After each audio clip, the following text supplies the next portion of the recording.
Article 7. Whether created truth is eternal? Objection 1.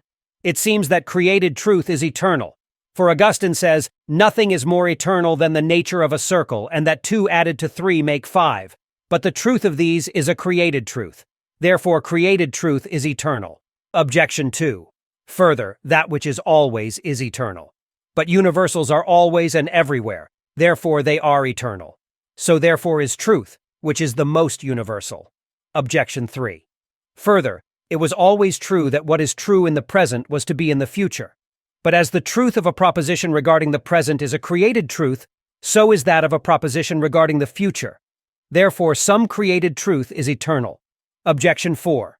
Further, all that is without beginning and end is eternal.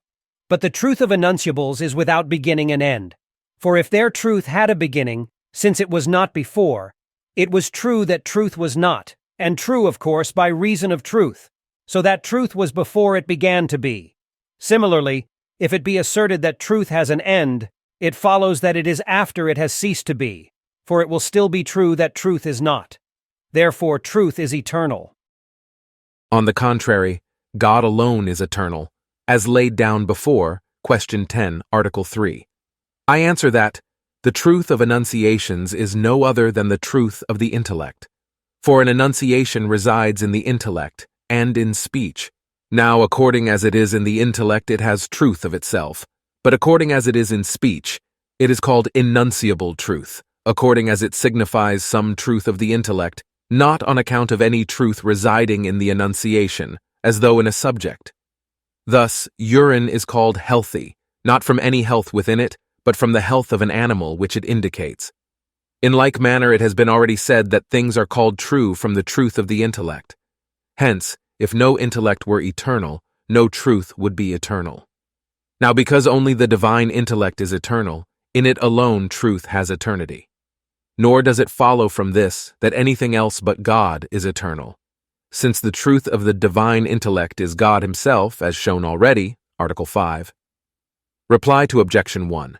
The nature of a circle, and the fact that 2 and 3 make 5, have eternity in the mind of God. Reply to objection 2. That something is always and everywhere can be understood in 2 ways. In one way, as having in itself the power of extension to all time and to all places, as it belongs to God to be everywhere and always.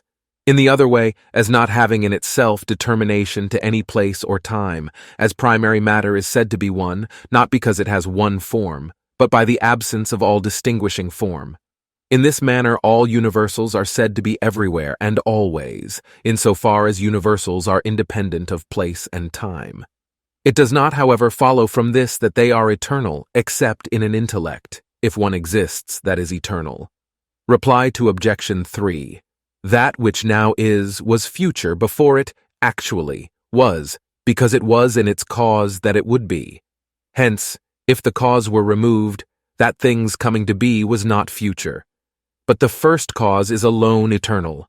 Hence it does not follow that it was always true that what now is would be, except in so far as its future being was in the sempiternal cause, and God alone is such a cause. Reply to objection 4. Because our intellect is not eternal, neither is the truth of enunciable propositions which are formed by us eternal, but it had a beginning in time. Now, before such truth existed, it was not true to say that such a truth did exist, except by reason of the divine intellect, wherein alone truth is eternal.